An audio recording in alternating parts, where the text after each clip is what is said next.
The Firelight Fairy Book by Henry Beston. The City Under the Sea. Once upon a time, in a country of mountains which bordered upon the sea, dwelt a rich merchant who had 3 sons. The eldest and the second born were his joy, for they were merchants also, and remained at his side. But the youngest often caused him much anxiety.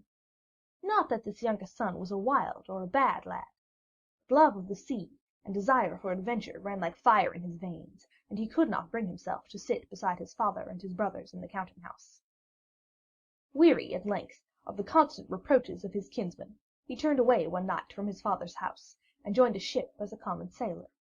Clad in sailor blue, wearing a little cap, a blouse open at the throat, and trousers cut wide at the bottoms, the runaway lad sailed over the sea to foreign lands and isles. And as the years passed, one by one, and brought no tidings of him, his father and his brothers gave him up for lost. Now the king of the country in which the rich merchant and his sons dwelt loved rare gems and precious stones more than anything else in the world.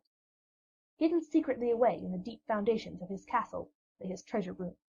It was circular in shape and built of black marble, and at equal distance one from the other, along the curving wall, stood 100 statues of armed men holding ever-burning lights.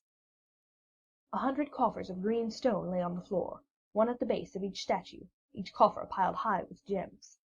Night after night, when all was still, the king would descend to the secret chamber, and, throwing open the covers of the jewel chest, would gaze long and silently into the gleaming mass within.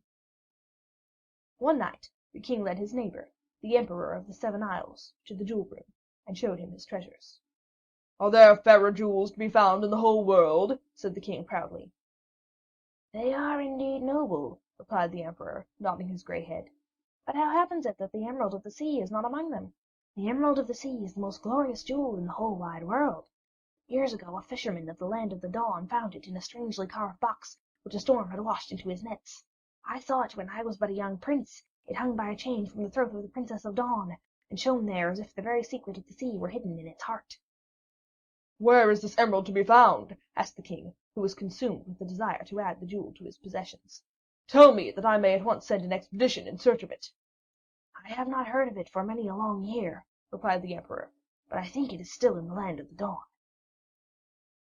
So great was the king's impatience to become the owner of the Emerald of the Sea, that he could scarcely wait for the morning. All night long he slept not a wink for thinking of it, and hardly had the red shield of the morning sun risen above the thin mists lying at the edge of the sea and the sky, when he sent for the rich merchant to come to the palace at once. Wondering much at the summons, the merchant made haste to the palace, and there was taken instantly before the king. When the king saw him, he said, "You are the greatest and richest merchant in my dominions. Know, then, that I have a task worthy of you. In the Land of the Dawn there is a jewel called the Emerald of the Sea. It is your task to discover it and purchase it for me. To possess it, I will give all the gold in my realm. Take heed that you return with it, for if you fail me, my anger shall strike you down." At these words the merchant bowed low, and replied that he would that very day sail for the Land of the Dawn in his fastest ship. Then, returning home, he gave orders that the best vessel in all his fleet be immediately prepared for the journey, and so swiftly was this done that the merchant sailed for the Land of the Dawn on the morning tide. Many days and many leagues he sailed, over shining seas, till he reached the harbor of the Land of the Dawn. Ships were entering and ships were leaving the lovely mountain-circled bay. How the broad sails tugged at their ropes as the steady wind filled their curving white depths! How silver clear shone the furrows of foam flowing back from the onward hurrying bows! Making her way out toward the great, still mirror of the summer sea, was a strange black vessel, with sails as red as fire. The merchant anchored his ship in a quiet bay, and hastened ashore to find the Lord Treasurer of the kingdom. He found this nobleman at ease on a balcony of his castle, which overlooked the sea. Upon hearing the merchant's story, the nobleman started with surprise, and said, "You are just too late. At the command of my royal master, the Prince of the Land of the Dawn, I sold the Emerald of the Sea only an hour ago to the master of a strange vessel. See, there she is now." And the Lord Treasurer pointed out over the sea to the black ship with the red sails, which was just then disappearing over the horizon. Thankful that the other ship was still in sight, the merchant hurried back to his own vessel and gave chase. Luckily for him, there was a full moon that night, by which the shadowy hulk and the swaying masts of the mysterious ship could be seen. All the next day they sailed, but never an inch nearer to the other vessel did they come, though the merchant loaded his ship with all the canvas she could bear. Another night and another day found them no nearer. Finally, late in the afternoon of the third day, a great storm came sailing over the edge of the sea. A blast of wind struck the merchant's ship, then a torrent of rain, and night came on just as the storm was at its height. When the daylight came, the other ship had completely disappeared, and though the worried merchant sailed here and sailed there, never a sign of the stranger could he find. At last, with a heavy heart, he gave up the quest, and returned to his king with the evil tidings. The king, I hardly need say, was beside himself with rage and disappointment. Scowling so terribly that his eyebrows almost met, he cried to the merchant, "Wretch! Through you I have lost the finest jewel in the world. If you do not find it within a year, your life and your possessions shall be forfeited to me." On hearing these terrible words, the merchant turned pale, for he had no more idea where the Emerald of the Sea was to be found than had a newborn child. His two sons, however, when they heard his story, bade him not to despair, and declared that they would that very night go forth and seek the emerald throughout the world.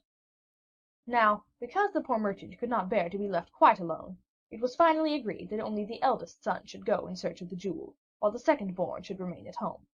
This, of course, was much against the will of the second son; nevertheless, so it was arranged. And so the eldest son sailed away. The days lengthened into weeks, the weeks into months, the months into a year, yet the eldest son did not return. A guard of soldiers led the unhappy merchant before the king. "Well, have you found the Emerald of the Sea?" said the king. "No," replied the merchant hopelessly. And now all would certainly have been over with the poor merchant, had not his second son begged and pleaded with the king for a year of respite in which he too might search for the emerald throughout the world. Though at first unwilling, the king at length yielded to the plea, and exacted 1/2 of the merchant's possessions as a forfeit. And so the second son sailed away.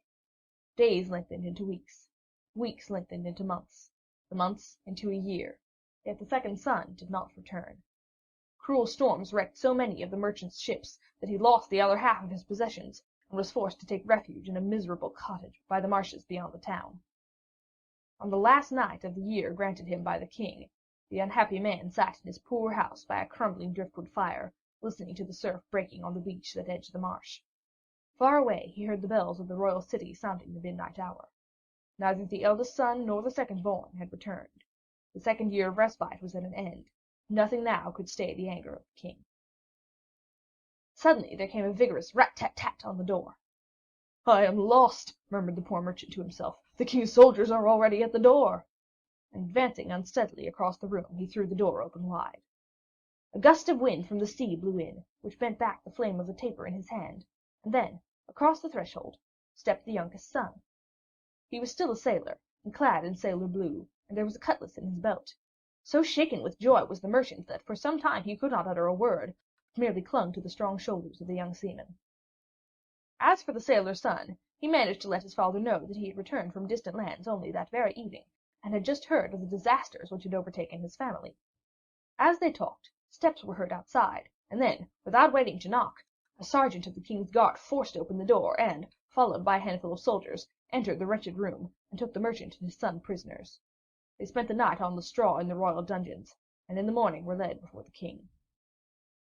On seeing the merchant, the irate king scowled more angrily than ever, for the loss of the Emerald of the Sea had never ceased from troubling him, and said, "Well, have you found the Emerald of the Sea?"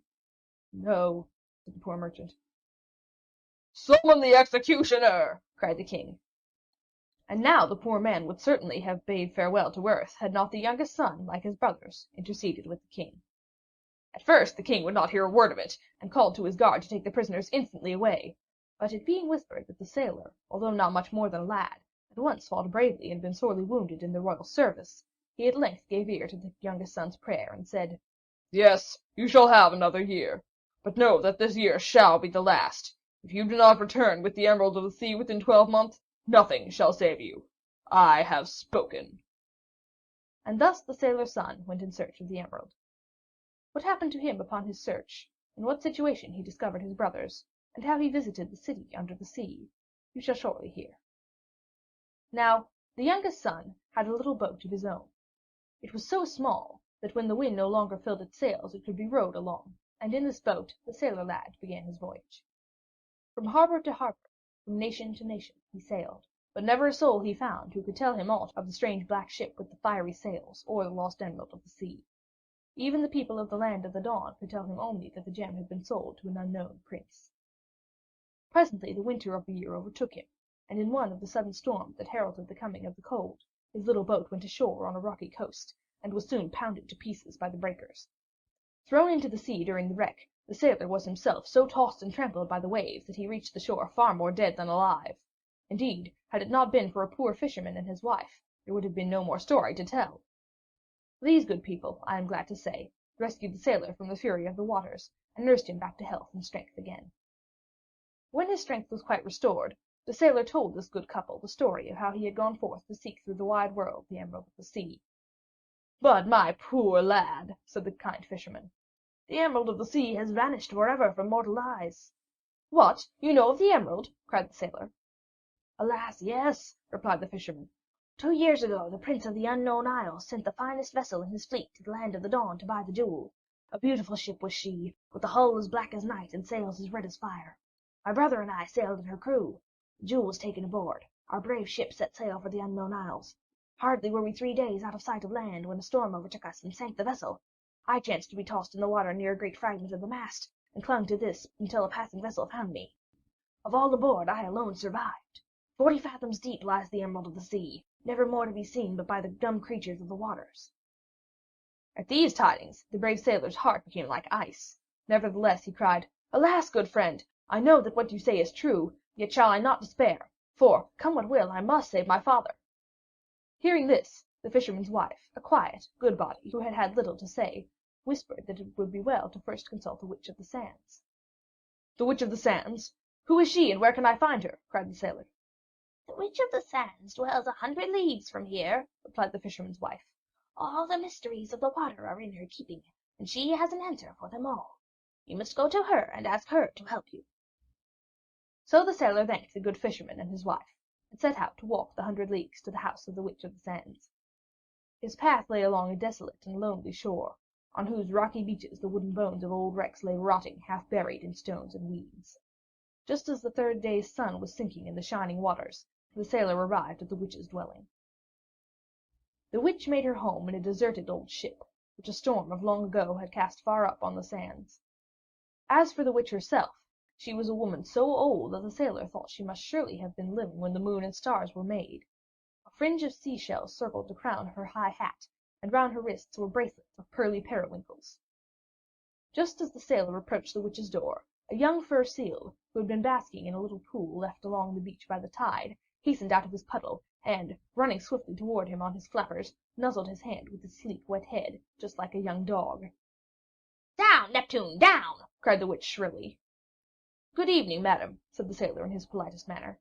"You are the 3rd person who has come here to ask me the question you are going to ask," screamed the Witch of the Sands, whose magic powers had revealed to her the reason of the sailor's coming. "I know you. You are the youngest son. Your 2 brothers have been here to ask me the way under the sea, and I told them, but bless me, they haven't come back yet. Just like young men to forget an old woman's warning, I've a good mind not to tell you the way to the underwaters. Indeed, I wouldn't if you weren't a sailor and a child of the sea. Yes, I can show you the road to under the sea, but you must not ask me about the emerald because I don't know where it is myself. It was in the Land of the Dawn, and that's the last I heard of it. When you get down to the underwaters, don't forget that. You'll have to hurry back like the wind, for the year which the king gave your father is almost gone. Don't ask me questions. I know you are going to ask one because I'm not a man, and I know what you are going to ask because I'm a witch."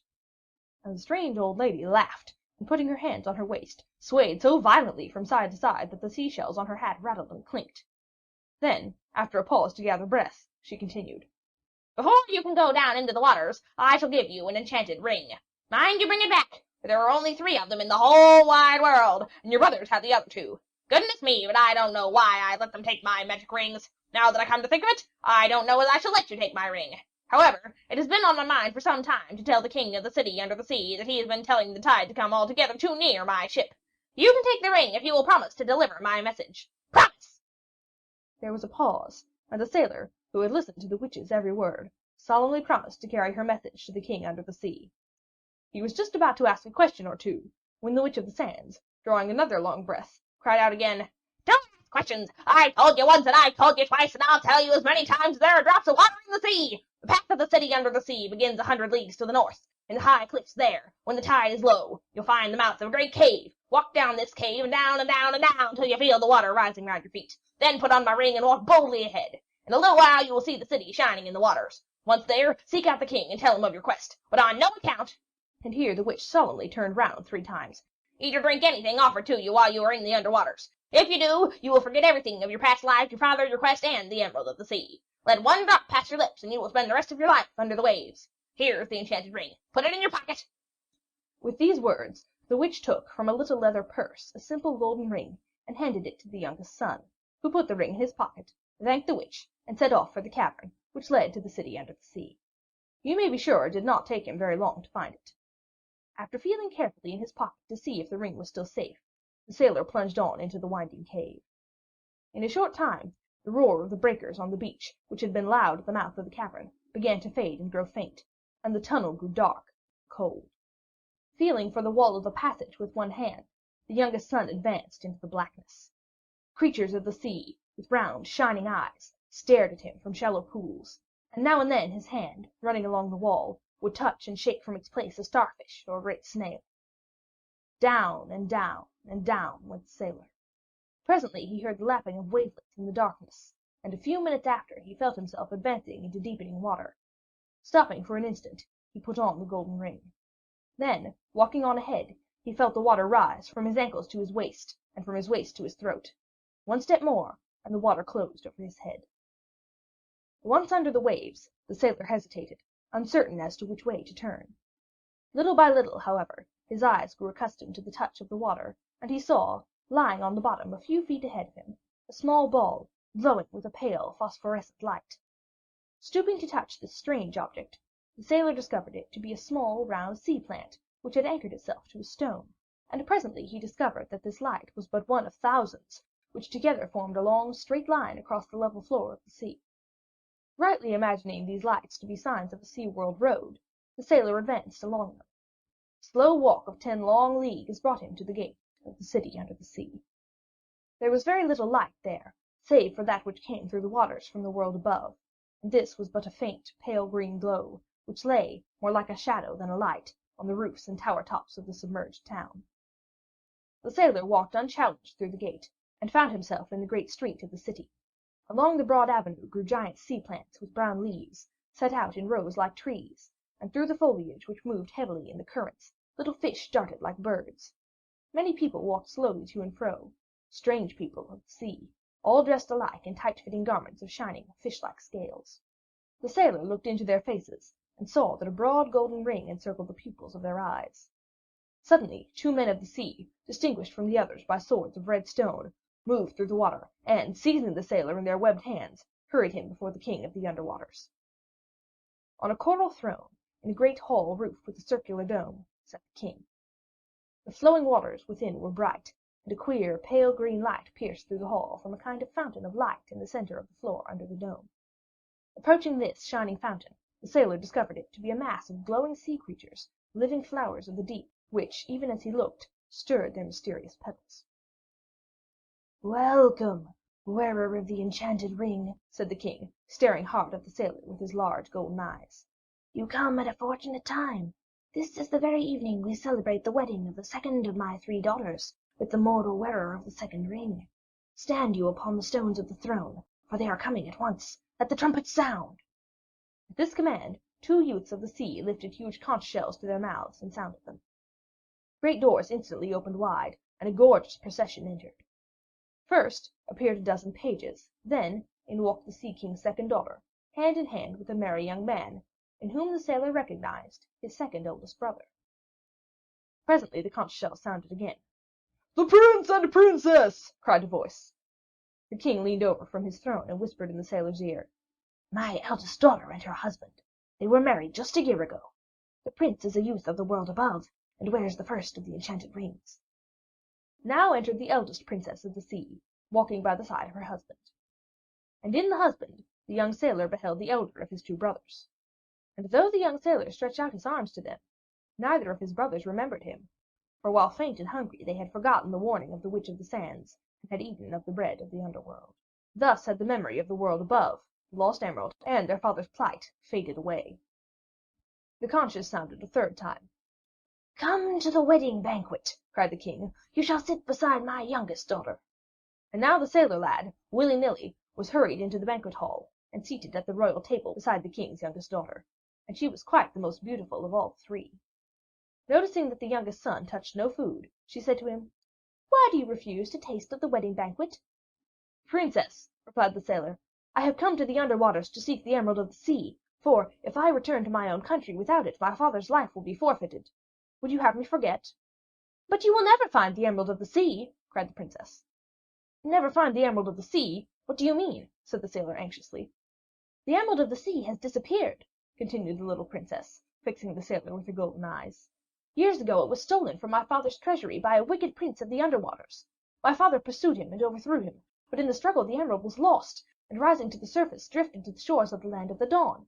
There it remained till the Prince of the Unknown Isles purchased it, and took it away in his black ship. This ship, overcome by a storm, sank, but where it lies we know not, though we have searched far and wide through the waters. Whosoever finds it shall be master of the land under the sea, for the emerald is master of us all. My father will not lift a finger to help you find it. Indeed, if he knows that you are in search of it, he will force you to eat of the bread of the under waters. Say nothing, therefore, of your quest." At these words, the brave sailor's heart sank very low. Mindful of the witch's warning, he dared touch no morsel of food, yet he knew that hunger would soon bring weakness in its train. Either he must find the emerald at once, or he must abandon all hope of finding it. He could not live long if he touched no food, and if but one morsel touched his lips, he would forget the upper world.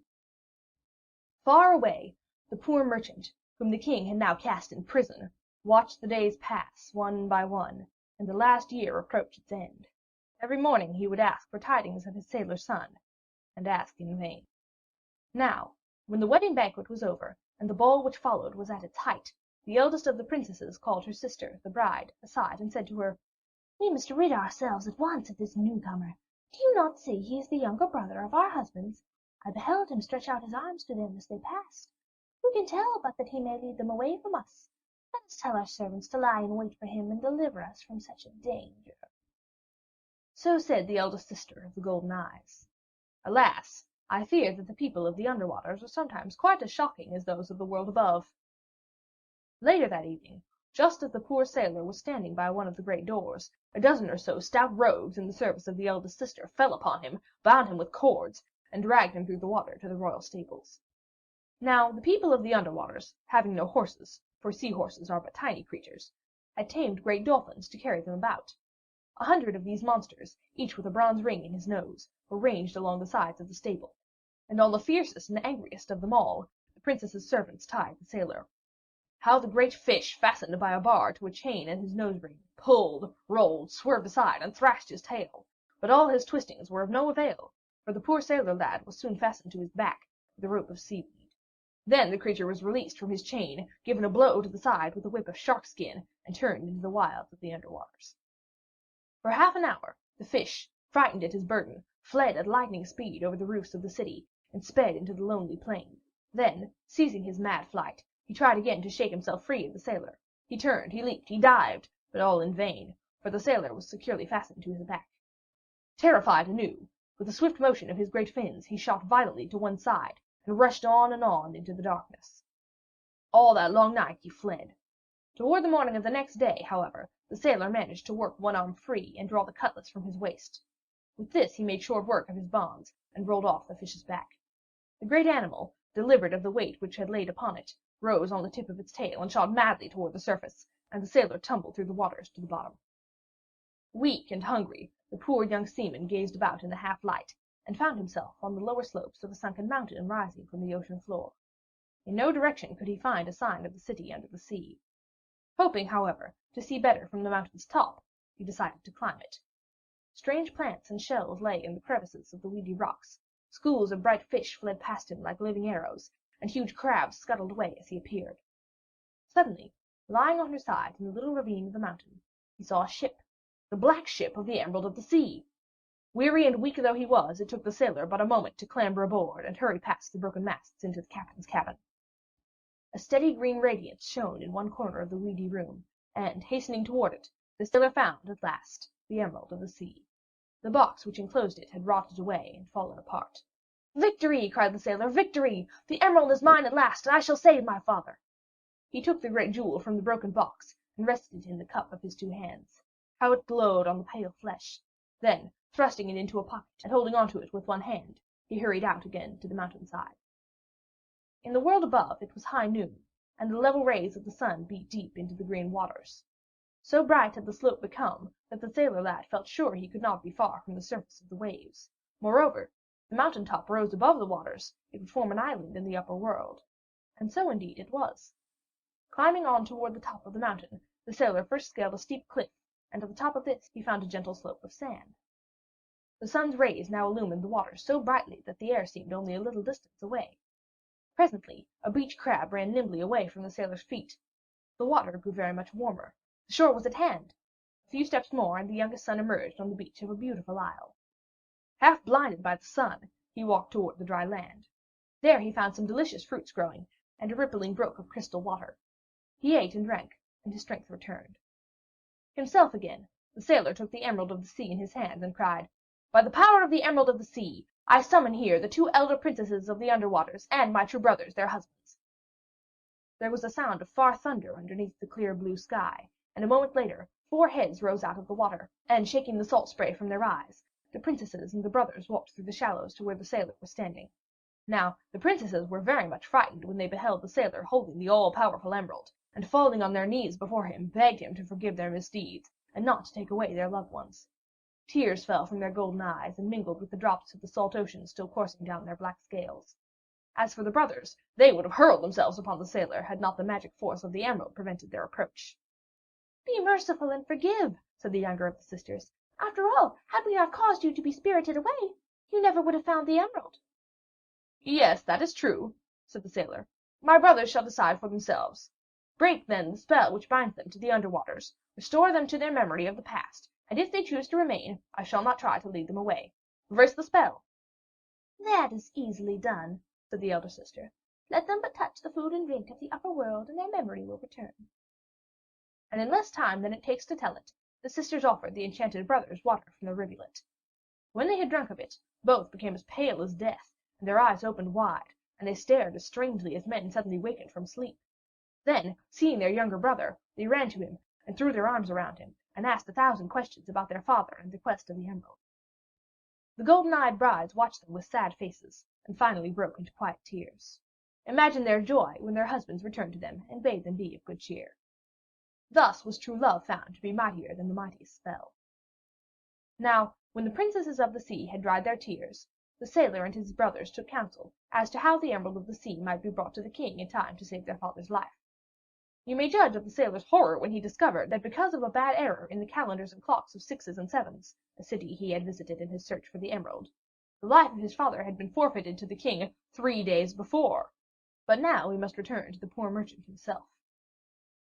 All the 3rd year, the poor man had lain in a small cell in the royal dungeons, waiting anxiously, oh so anxiously, to hear the quick step of the young sailor on the winding stairs just outside his prison door. But the year came to an end, as you know, without his return. For the 3rd and last time, the castle guards led the poor man before the king. Now the king had never forgiven the merchant for the loss of the jewel. His chagrin, indeed, had increased with the years, and he was very glad that he could at last take his revenge. "Have you found the Emerald of the Sea?" said the king, harshly. He stood erect on the steps of his judgment seat, arms folded, eyes fixed in a fierce black frown. "No," said the merchant quietly.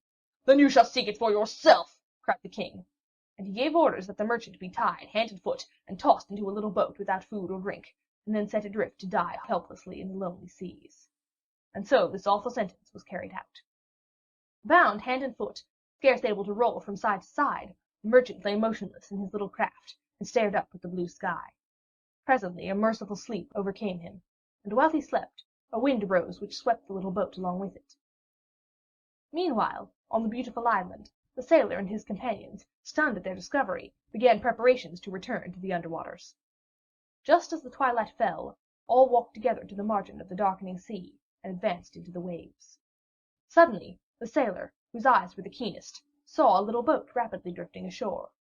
Now caught in the current of the shallow beach, it drifted sideways, now, propelled by the rising tide, floated on, bow pointed to the shore. The sailor hurried toward it and seized it. Suddenly he uttered a ringing cry. The old merchant lay on the floor of the boat. He still lived, for they could see him gently breathing. Lifting him up tenderly, the three sons carried him to the shore, unloosed his bonds, and brought him back to life.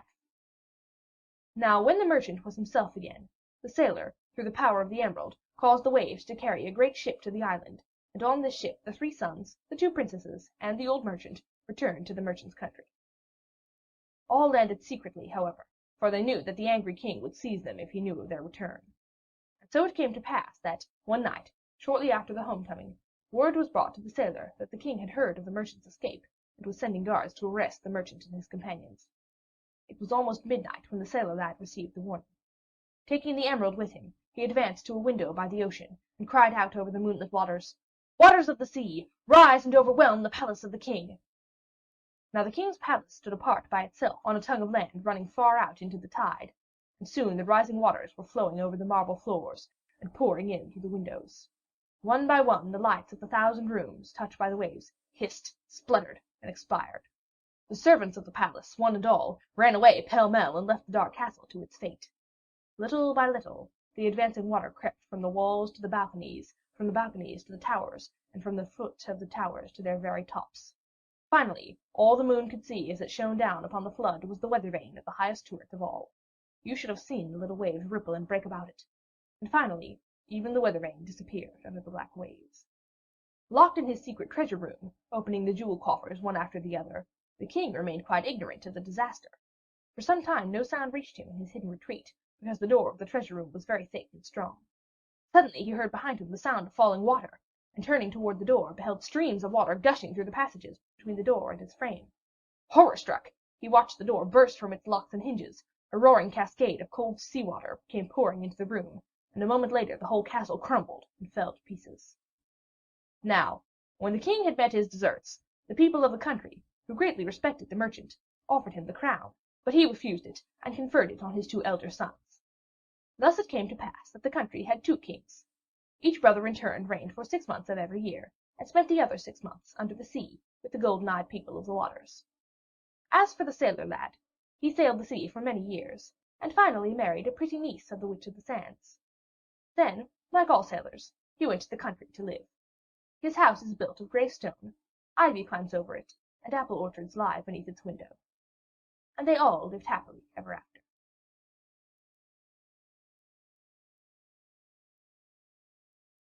End of The City Under the Sea. End of The Firelight Fairy Book by Henry Beston.